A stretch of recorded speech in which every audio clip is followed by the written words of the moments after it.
This is my origin and my destination. Our apartment here in Frederiksberg in the heart of Copenhagen. But in my work, traveling around the world, I look differently at my own city now. I see the challenges and I see the hurdles.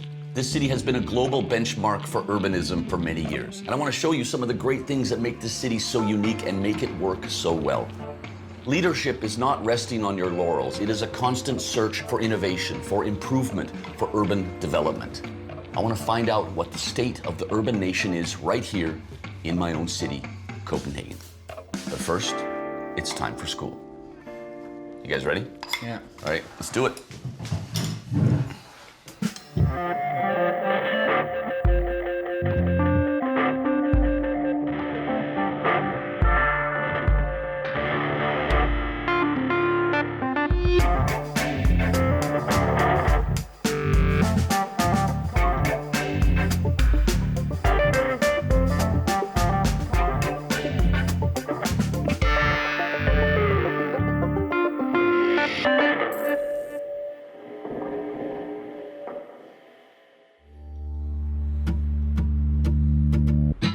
At the very origin of this series, the very idea of the life-size city, lies Copenhagen.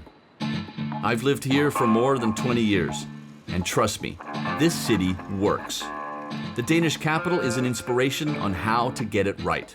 Year in and year out, dozens of global rankings published by The Economist, Mercer, Forbes, Monocle, just to name a few, have explored, analyzed, and dissected Copenhagen and placed it in their top tiers. And, well, this place is indeed impressive. Hundreds of parks, a pristine revitalized harbor front, a stunning bicycle network, public spaces, so many of them, pedestrian streets, so many of those too, and the list goes on. The city gets it, and the people get it. So, is this it? Are we done? Is Copenhagen the ultimate life-size city? It may come close to being a definitive model for urban living on a human scale, but many questions are still unanswered. The first being, is this model scalable? This place isn't perfect. Come on, no city is. But I do feel that each problem can be tackled with collective creativity and willpower.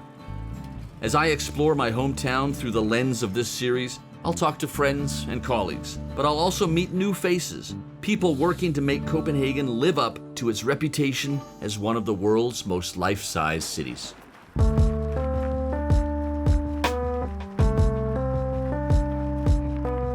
As we've seen in many old cities, Copenhagen's inner harbor went from being the backbone of the economy to a derelict and unpleasant dead zone. But like many things, Copenhagen, its revival has become a flagship of radical urban transformation.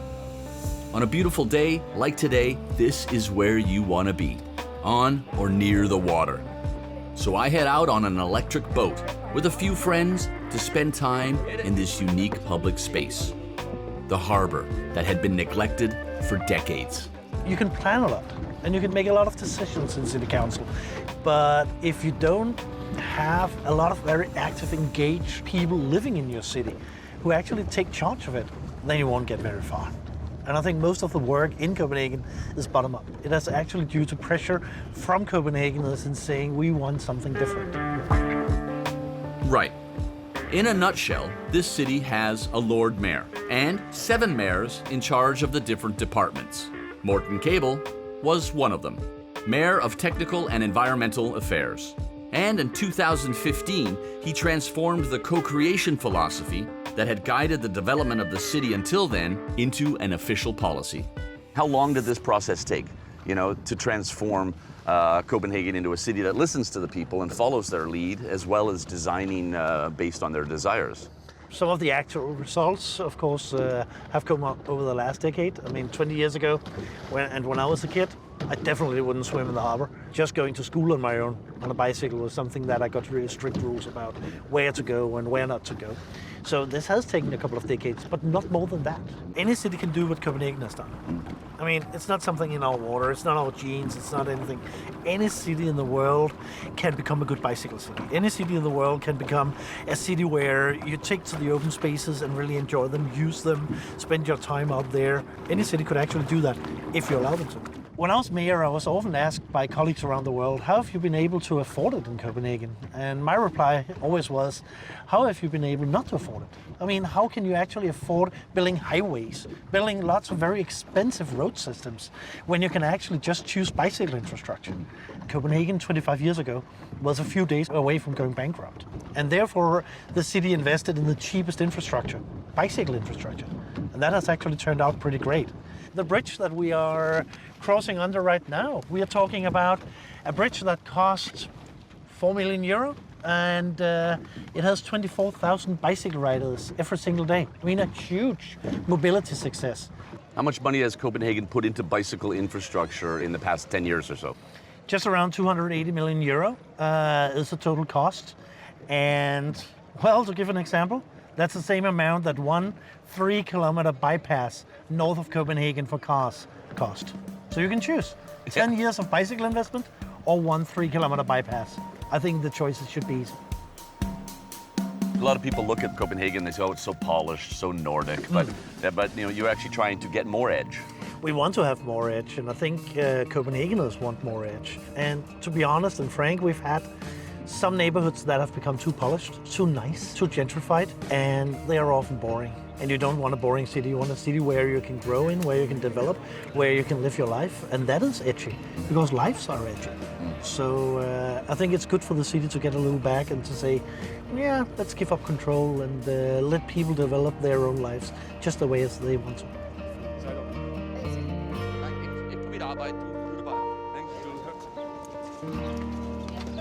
So one thing is that the harbor is now clean enough to actually swim, and the other thing is that it's actually legal. It was illegal for many, many years, and more spots are opening up where people can jump in the water. The people have spoken, the city follows their lead. Hey. Who's doing the countdown? Felix does the countdown. 3, 2,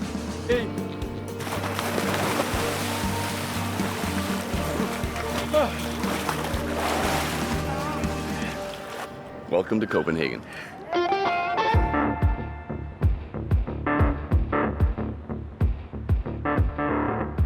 One thing that sets Copenhagen apart from other bicycle-friendly cities is cargo bikes. We have 40,000 cargo bikes in daily use in this city.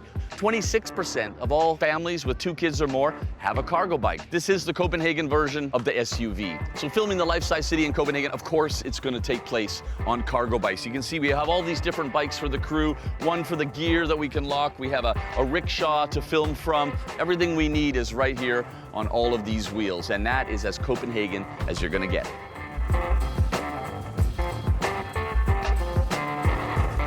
You may think, as many do, that cycling has always been a part of Copenhagen's DNA. No way. In the 1950s and 60s, this city was just as car-clogged as anywhere else. It was in the 1970s and 80s, during the oil crises, that the environmental movement, along with a few controversial road projects, sparked a real revolution. Citizens united in protest, demanding a different model in which walking and biking would be as important as cars and public transport. And eventually, the government listened. Now, the latest numbers show that 43% of all trips to work or school are on bikes, and only 25% by car. People here don't ride bikes to save the planet. In a recent survey, only 7% of Copenhageners say they use a bike because of environmental reasons. But 53% of cyclists said they did it because it's just faster and more convenient. Plain and simple. To make a point, and I like to make points, let's test things out with a simple trip from Nørrebro, a residential neighborhood, to the city center where most people work. First by bike, then by car. To help me out, I've brought along my good friend Marie Kostrup, head of the city's bicycle program. This is the busiest bicycle street in the world, over 40,000 people on bikes. How many cars do you see in the morning rush hour? Because I can't see very many at all on this street here. In the busiest hour between 8 and 9, which is right now, we counted 450 cars. and 3,900 bikes. When the city of Copenhagen started taking the bike seriously, Right. what did they do? Well, the core of it is not rocket science. It's this thing we're riding on right now. Right. It's a separated bicycle track, separated by a curb. One of the newer additions to this basic infrastructure is signal optimization. This street, we've set the traffic signals so that if you bike with 20 kilometers per hour, which is a little bit above the average speed, which is at 16 kilometers per hour, you get a green wave. You don't get to stop at all the intersections. We prioritize the bicycle traffic and the rush hour traffic. The amazing thing about this bicycle infrastructure network is that it covers the whole city, not just the city center or a few popular neighborhoods. There are 1,000 kilometers of cycle tracks in Greater Copenhagen. 1,000. You could basically go anywhere and everywhere on a unidirectional, protected bike lane separated from cars. The city of Copenhagen is unrivaled in its collection of data. You guys just collect everything. One way that we use data is to monitor the development. Are we doing good enough? So we have a long list of satisfaction points that we measure continually. We've been doing so the last 20 years. On average, 97% of Copenhageners feel satisfied with Copenhagen as a bicycle city. But for bicycle parking, for example, only 37% are satisfied. So that gives us a hint as to where should we focus our energy in the future. So really, it's you're engaging the citizens, which Copenhagen seems to have a very good tradition for. But it's not to say that everything is for free and everything can be done. It's to see where should we really prioritize. Right. To have a transparent data set to communicate, this is really where the need is the most urgent.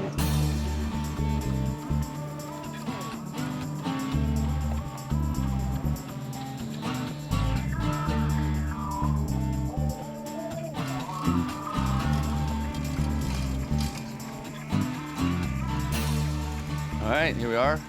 The moment of truth.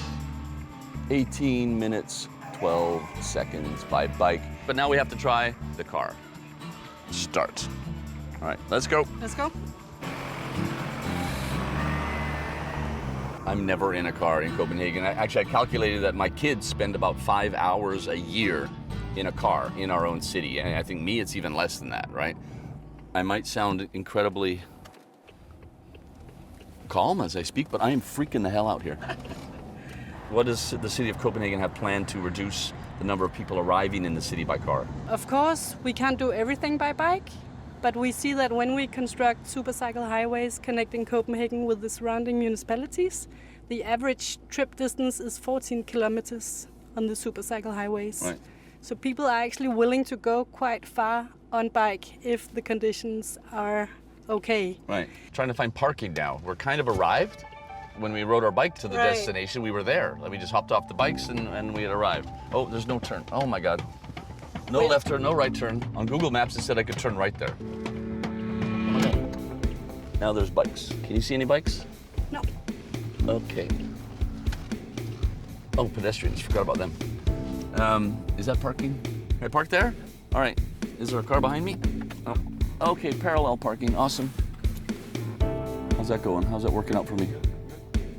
I got a beep. All right. I think that's a parking job. You did it.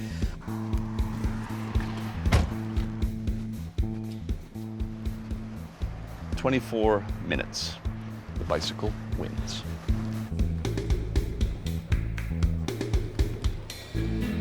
The pedestrian streets that define this city weren't initially conceived for a car-free way of life. Take Strøget Street, for example. It stretches over more than a kilometer through the heart of Copenhagen. It's actually one of the world's longest pedestrian streets. It was flooded with cars until a 2-year pilot project to pedestrianize it started in 1962. It was a massive success, and Copenhagen never looked back. The street has been closed to cars ever since, and the pedestrian street network in the city center has expanded exponentially. Initially met with a no cars means no business attitude, it has become the busiest shopping street in the city. I sat on this street for 1 year, every Tuesday and every Saturday, to see how the rhythm of the city was. Then we started, for the very first city in the world, to have documentation about how people use the city. And that humanistic approach has had a major influence on the planning of Copenhagen, and that's one of the reasons why Copenhagen is referred to as one of the most livable cities in the world. It would be inconceivable to create an episode of this series about Copenhagen without spending time with Jan Gehl. His vision and his impact on the city are key to its successes. But what makes him a true urban hero is the influence he has had on people around the world, pushing them to rethink cities on a human scale. Moscow, San Francisco, Sao Paulo, Istanbul, Mexico City, Melbourne. His fingerprints are on major transformations all over the planet. Oh, and the pedestrianization of Times Square in New York? Yep, that was him too. What is wonderful about a city like Copenhagen is we have many different types of pedestrian areas and also semi-pedestrian areas. They have improved the pedestrian situation continuously for more than 50 years. The first 20 years was about inviting people to walk by making pedestrian streets and pedestrian priority streets. Then came the period where people wanted to sit and enjoy. And that was when the squares were cleaned of parking cars and when we started to use the public spaces for cultural events. Then comes the third period where we are now, when the new spaces are very much geared towards being active. You should make cities so that you invite people to walk and bike as much as possible. They'll live 7 years longer. They will have a much better life. And we know that if you invite people to drive cars by making more roads, you get more traffic. If you make nice places, they come, they use them. That's what we want. We are a walking animal, Yeah. a social walking animal. Yeah.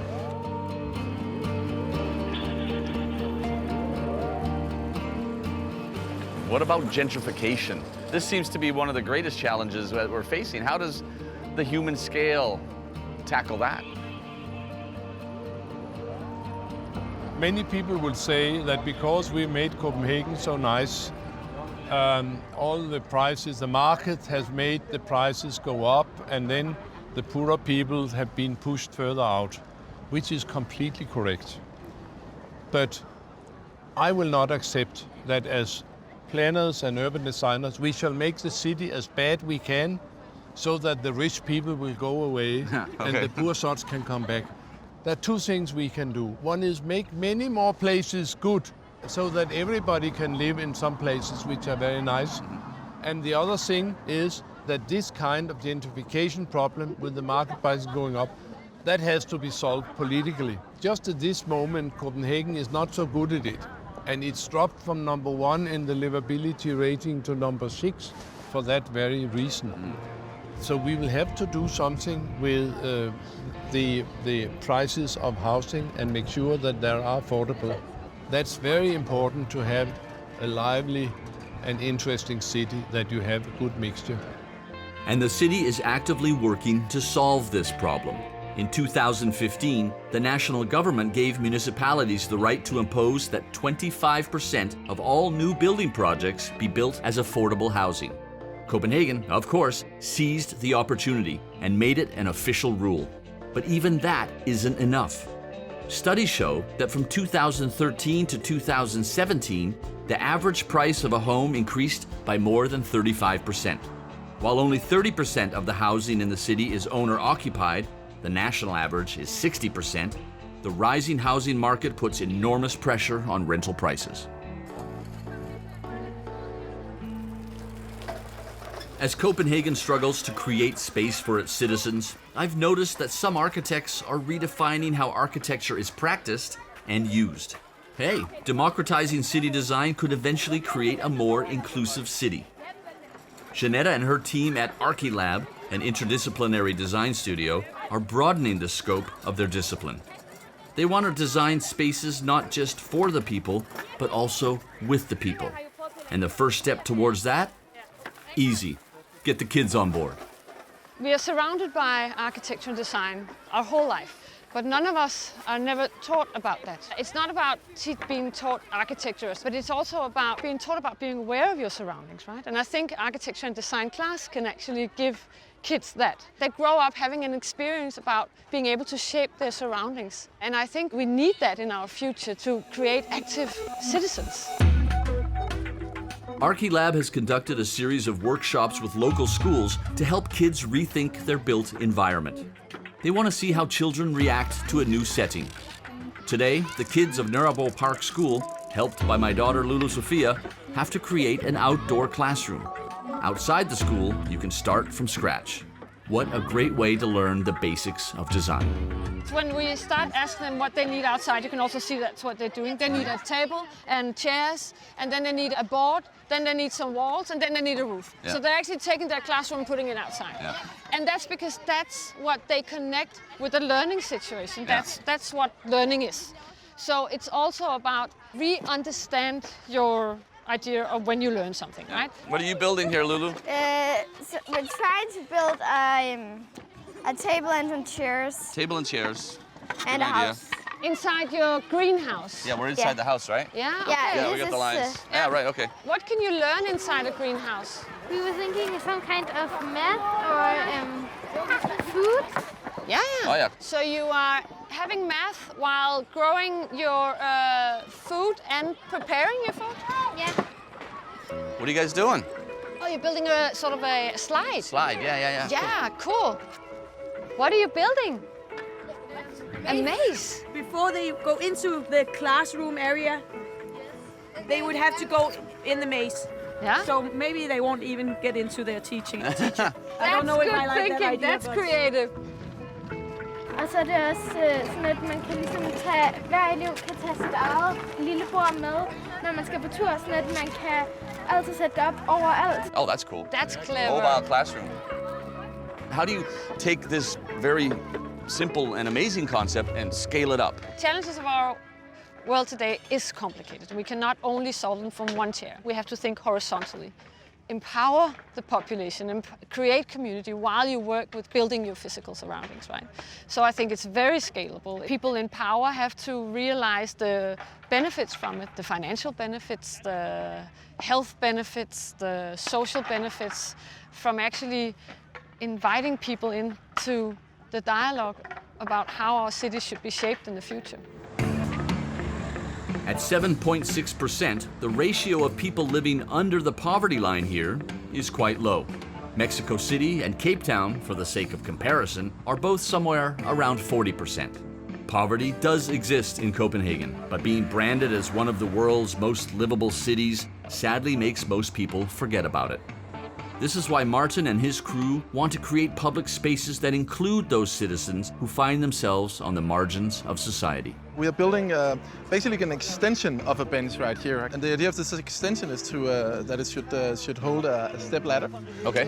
Because those poles here is going to hold a sail, a fabric. Uh-huh. So people who sit and use this plaza has something to shelter them from the sun and from the rain. The team from Out of Office Architecture has collaborated with the social worker and a group of people who hang out in this small park in order to create this simple shelter. Many of those using this space are dealing with poverty, homelessness, alcoholism, mental illness, or other social issues.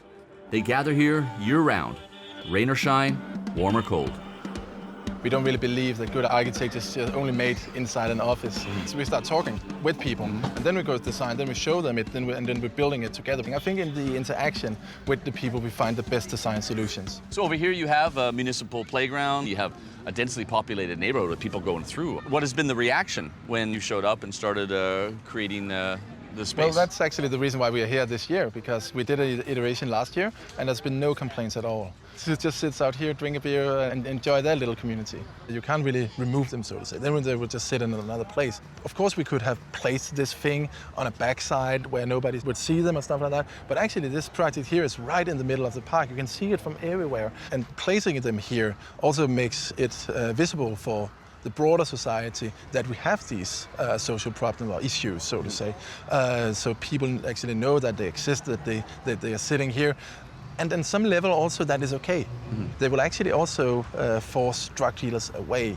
So you have eyes on the street, you have people taking care of this place. They will sweep after them, they will broom and stuff like that. They will take out their trash. So that one, goes over there. Just basically click it there. There we go. And then this thing comes over like that.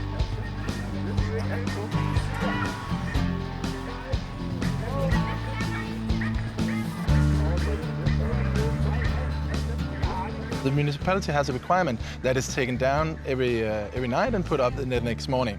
And then when they have taken it down, they can fold it very nice and easily, and then they can place it inside the bench. But of course, this is to include them in the design, include them in the ideas, include them in the construction, and also give them a responsibility of taking down the sale every night. That of course enhance their ownership a lot, and they really like it. Yeah. Really like it. They every time I talk with them, they're like, "This is so cool that we can have this, and we don't really mind doing this, because if that means that we can have a sale and we can have a shelter, that's perfect." Climate change is wreaking havoc in cities all over the world with a depressing array of climactic events. In Copenhagen, patterns are already starting to emerge. Milder winters, but also torrential rain, intense cloudbursts that our sewage system simply cannot handle. Enter the sponge city. This is Hans Tausen's park. In a couple of years, this will be completely redeveloped and act as a reservoir, an amazing place for the citizens to hang out in. When it rains, the water will be filtered in here and it will slowly seep away or be channeled down to the lakes. There are many of these parks around the city. Massive investment is being made. The city of Copenhagen is trying to stay ahead of the curve.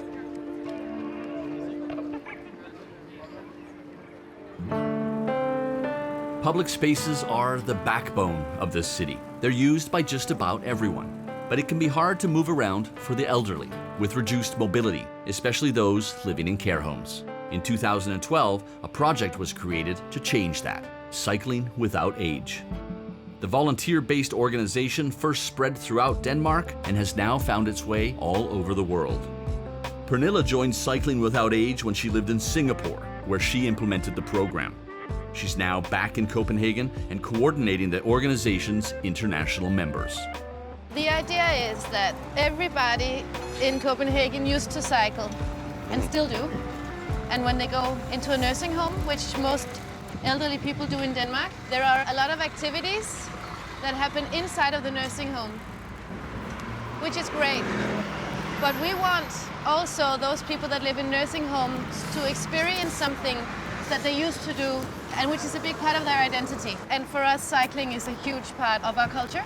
It's an activity that allows people to go outside from the nursing home and to feel kind of young again, get their senses stimulated, meet new people, interact with the community, and just have fun, better lives.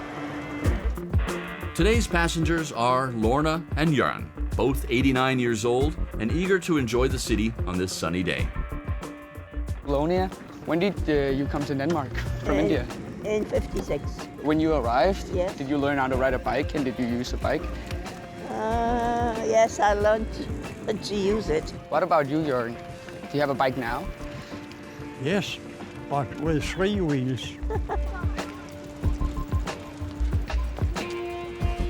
Do you enjoy these bike rides? Of course I do. Yeah. It's very interesting, and you see much more. And you can feel more, you know. The volunteers that come, who are they? We invite everybody to be volunteers, and we call them pilots. Actually, we believe that it's an equal relationship, and if we talk about volunteering and volunteering your time, we feel the passengers in a way also volunteer their time. But it can be anyone. It can also be family members of the people who live in the nursing home, or it can be the staff themselves, and it can also be people that come from the outside that don't know the residents yet. We also work with some schools, so young people like Felix, they can get to know the older generation. I think we can all agree that, I mean, it's important for, let's say, Felix's generation to connect with your generation. But is it also important the other way around? Do you find it interesting to meet the young people? Yes, okay. Very much. Yeah, very much. They keep us young. It's clear that an idea like this could only originate in Copenhagen, where bikes and cargo bikes are a part of everyday life, and where trust generally defines human relations. Complete strangers sharing a bike ride doesn't seem crazy for one bit in this city. What is the actual effect on the elderly who participate in the program? We have found that people who go on regular rides like this, they use less medication, they have a better appetite, they sleep better. So it's actually very effective and in a way much better than medicine. Do you find that it combats loneliness as well? It absolutely does. Both the passengers build relationships with each other and they also build relationship with the pilot that is riding them. There's actually research that shows that the most dangerous thing to all people is loneliness. And loneliness itself, of course, causes bad physical health. We can actually tackle loneliness. We can tackle loneliness. Wow. And it's for free. And it's free. Yeah, it is. How many chapters do you have around the world now? How far has this spread? It has spread to 41 countries. 41? Yes. Yeah, so we're taking over the world. It's really proved that it appeals to a lot of different cultures and cities all over the world. It's a growing interest. We're in a way changing or challenging the mindset a little bit of elder care. So I think that there's much more work to be done.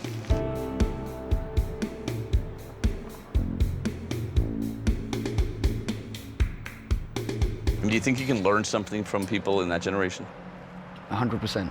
Lorna came from India, and Jürgen lived in Copenhagen, and where he was when Kennedy got shot and all that.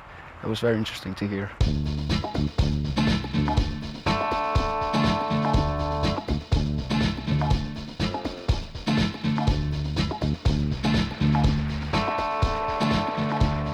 In 1947, Copenhagen started the Finger Plan, one of the greatest urban development projects in the history of cities. Very simple, Copenhagen at the bottom of the hand, and 5 lines would extend out. Rail lines were planted out there with motorways, and it was expected that growth would continue out along the fingers with green space in between. And it was transit-oriented development long before that phrase became a thing. It is still in place today. The city is still expanding along these lines, and it has been a very great success. Even though the modern development phases of the city have respected the Finger Plan, the ways in which new projects were created often diverged from the whole human-scale vision. The clearest example of recent urban planning failures is the neighborhood of Ørestad. This new district, 5 kilometers south of the city center, was built in the early 2000s on the reclaimed wetlands of Amager Island. Originally designed to house 20,000 people, it is unfortunately home to barely 8,000, more than 15 years later. Perhaps the biggest mistake made here was to let the market economy dictate the process. Traditionally, developments in Copenhagen are designed in close collaboration with the city. But to build the new metro line in a place where no one had ever lived, money was needed. Lots of money, from major investors. Sadly, that included a shopping mall. It's the biggest in Scandinavia. It's a disaster. It's the complete reason that you don't have any life out here. You don't get any potential for life, because every time you want to build a cafe or a shop down there, then this place will kill it.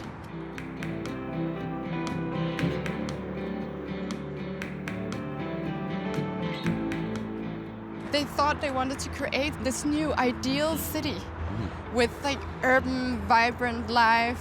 And if you look down in front of this massive mall, nobody is actually sitting out there. It's a transit zone. It's not urban life. I mean, you would imagine it was built last year, considering this empty kind of weird ground going on here. It's been there forever. It's been there for 15 years. Yeah, this 15 in gravel lot. Copenhagen. We're #1 in developing nice urban areas that invites people to go sit down. And then we have this kind of nothing place next to a highway. Of course, no one wants to sit there anyway.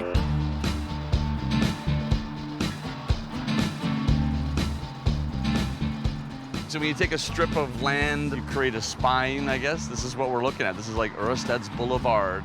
There's nothing interesting. It just goes into, infinity of boringness. Exactly, and I think it should be on page #1 for urban planners. Just quit the infinity thinking and go down in the human scale and see what works. In the ideal city, I mean, I think you would be able to shop just down the corner, but here you have to get your bike or your car to actually pick up the groceries. And I think this is just everything that doesn't make a city nice to walk in. Ørestad's struggle is due both to its funding model and the inability of developers to think long and hard about how the infrastructure would interact with the people. Whenever you have urban development projects, no matter if it's Ørsted or anywhere else, there's always a money problem. You have huge visions, and then at the end of the day, when you start developing, you have a focus on what can actually be sold. And it's easier to sell an apartment saying it's 90 square meters than saying, oh, there's a good atmosphere out here. Yeah. So you start, focusing on the buildings and less on how you wrap up the buildings with the urban fabric. Right. Then you start building it higher and higher to make more money. So you get a problem where you actually compromise with the human scale. It gets more distant in a way. I mean, what is this? Yeah, We're standing on, it's just super boring. It's actually just a place for cars to turn around. I don't mind that we have super boring apartments. We just need to have an area where we want to enjoy ourselves, especially now that apartments are quite small. We have a city architect, and that office and is in charge of making sure that everything fits. Out here, it's like nobody's ever bothered to just they just rubber stamped everything. Yeah, build, right? Exactly. Yeah. And it's open land. And they had this idea, they invited very great architects. As a good example of Bjarke Ingels and his company Big, who designed this building, and they also designed award-winning buildings in downtown Ørsted, and they're really cool. So if you like that great architecture and you don't mind that you're not invited to sit in the urban area, then fine. Yeah. I think it's just not Copenhagen in the way we consider Copenhagen. We make our way to Carlsberg City, a new development nearing completion right in the heart of town. Carlsberg had everything it needed in order to become a great sustainable project in a prime location. Planned mostly around low-rise buildings, it promised bike lanes connected to the city's network, squares, parks, cafes, small shops, affordable housing, all mixed with more expensive apartments. But promises of an eco-friendly, affordable, and diverse neighborhood never came to fruition. It's supposed to be this socially sustainable urban district, with people having different incomes and so on. And, well, you can say it's very diverse. There are both lawyers and doctors and engineers. It's not just the story of Carlsberg, because Carlsberg is not unique in terms of prices. It's the story of all urban development and the city in general right now. The problem is, if we're not changing the way we do things, we won't get new results. What about the city where you wanted to sort of walk and bike everywhere? If you continuously build car parking, people will park their car and they want to drive by car. Yeah. So you're not changing people's habits and you're not showing them how it could be different. And I think that's the biggest challenge right now. We really don't have to look very far to find a different model. In the middle of Copenhagen lies the Freetown of Christiania, a place that has resisted the market economy. Seriously. And this independently run neighborhood has neither exploding housing markets nor issues with gentrification. And that's because people here don't own their houses. They share this place, the whole place. Christiania was first established in 1971 by a group of hippies occupying abandoned military barracks. They developed their own set of social rules, completely independent of the Danish government. The squat was officially recognized in 1989, and it's been called Europe's greatest social experiment. Operating under special terms for 40 years, Christiania's residents have been in constant conflict with the government, who was hoping to tear it all down. But they managed to win most of the fights and have been able to stay. Although residents still pay taxes and fees for utilities and general services, they have kept their unique rules, and Christiania remains a self-governing district. This is some of the most expensive real estate in Denmark, and this also shows the proximity of Christiania to the city. I mean, it's right there, right? Yeah, this is in the middle of Copenhagen. That's why for many years it's been really annoying, especially for the more conservative forces in Denmark, that you have something which has such a high real estate value in the middle of the city, which is like occupied by hippies who don't value money. Risenga has been working in this neighborhood for 15 years and living here for 9. He's one of the board members of the Christiania Foundation, in charge of land and housing. So how independent is Christiania? I mean, really the original concept was creating your own better world here and, you know, not cut off from society at large, but just independent. How much interaction is there with the outside world, as it were? I think we all see ourselves as part of Copenhagen. And Copenhagen is also really feel that Christiania is something that's a part of Copenhagen. So we don't have our own schools, we don't have hospitals. There we sort of partake in society like everyone else. Probably like 70% of people who live in Christiania work in jobs in the city. It's not a cult where we all sort of stay here and wear the same clothes and do everything. But on some fundamental areas, we've tried to work on being independent. We collect our own garbage, we do our own roadworks. For the younger children, we have our own children's institutions. A lot of stuff is done independently. We're making the new compost station for the gardening group. We have a bit of gravel on the road, and we need some guys to shovel. We have an infrastructure work group, we have a childcare group, we have a press office, we have an economy office. So there's all sorts of different work groups. Yeah, well, everything you need in a city, really, right? Exactly, yeah.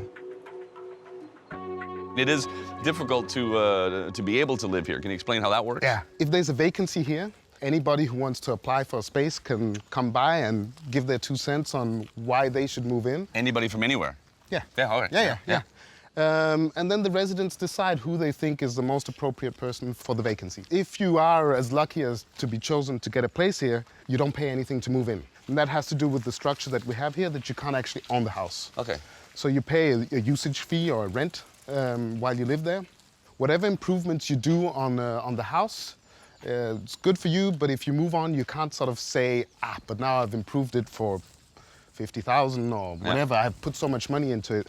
That's just something that you're sort of giving to the next person who moves in there or giving to the community. There were existing buildings in the downtown, right, the military buildings, but elsewhere, like here, people just built their own homes. Architecture by non-architects, just organically improving, developing, and always having a home at the center, right?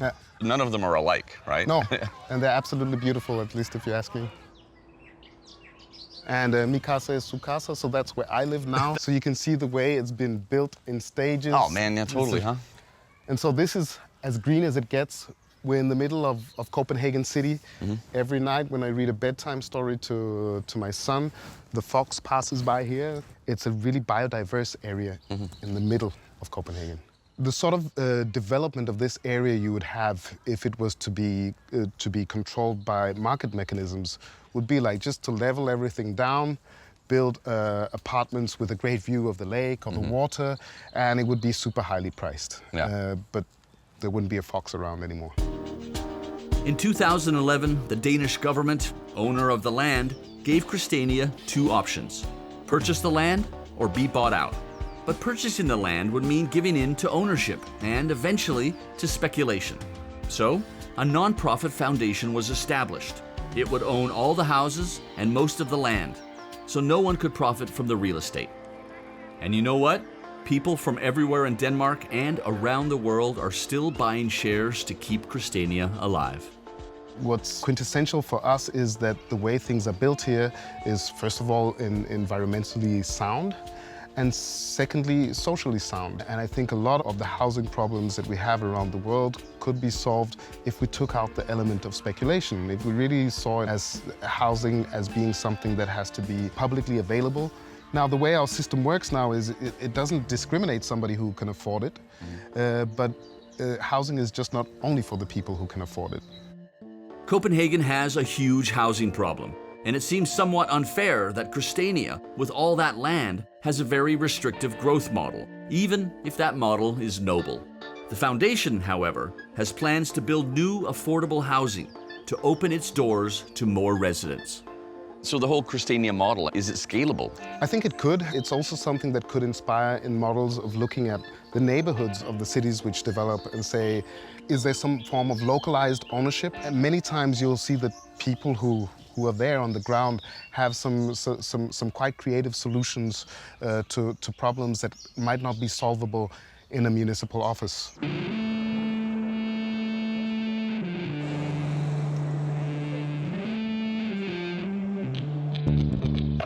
For all the sunshine stories from Copenhagen, the national government in Denmark has managed to cast some shadows, particularly regarding immigration, with some bizarre and primitive policies. But Copenhagen, like so many cities around the world, is resisting. And I'm going to meet a man who's doing what he can to make refugees and asylum seekers feel welcome in Copenhagen.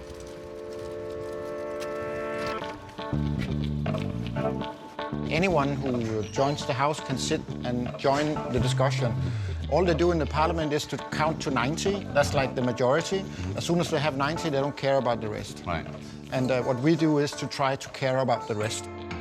Morten is a visual artist. While spending time in the US, he was astonished by the fact that its grassroots organizations were effectively filling in for an absent government.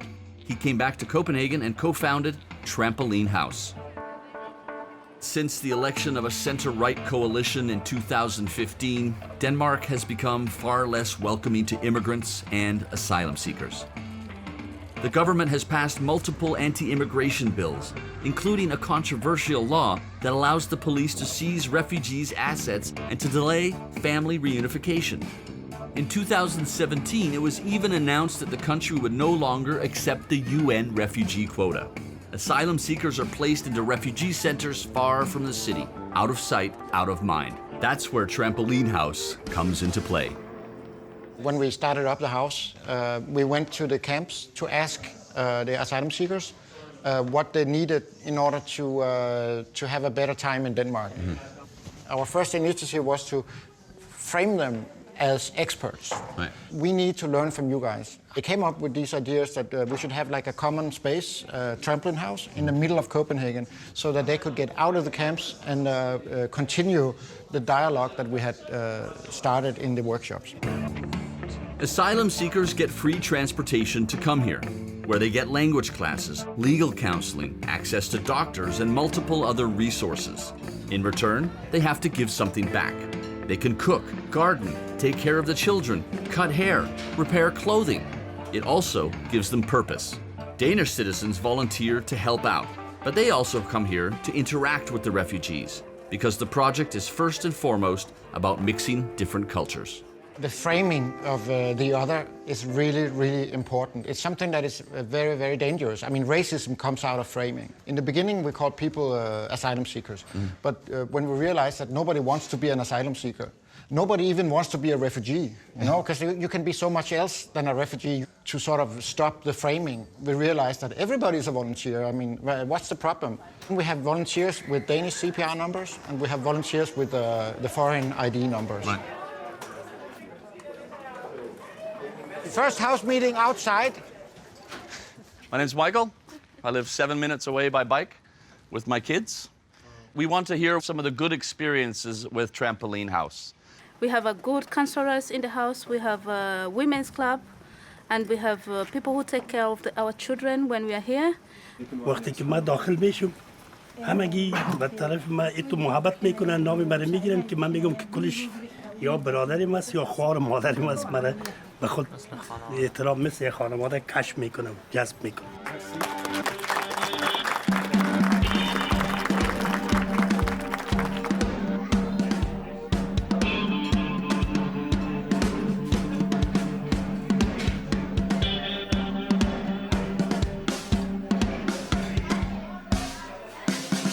Do you think that Copenhagen as a city, not talking about the national politics now, but Copenhagen as a city is an amazing, life-sized, livable city for everybody in it? I love Copenhagen, but it's also the 5th most expensive city in the world. And that means a lot to a lot of people. I mean, the refugees that we know here, they can't afford to go to the cafes and pay like 45 crowns for a cup of coffee. So I think it's not true that it is a city for all. We have forgotten in Denmark how important it is that the people, that they actually step up and sort of become active political subjects. We tend to think, because we've had the welfare state for years, oh, they take care of everything. If we talk about solidarity, it's the taxes, you know? But it doesn't work like that, because if you leave solidarity to the taxes, then you get a technocratic system without a heart. And that is what is wrong with the Danish society right now. We need to step up and realize that solidarity is shoulder to shoulder, and that we actually need all of us in order to save the day.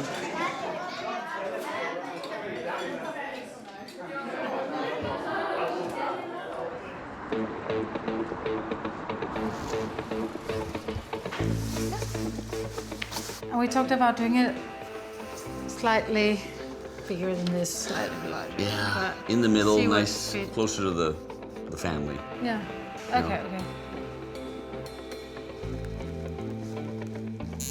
Are you ready? Yeah, I'm ready.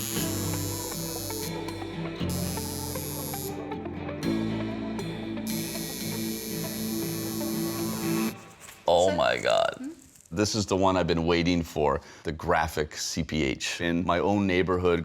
Totally cool.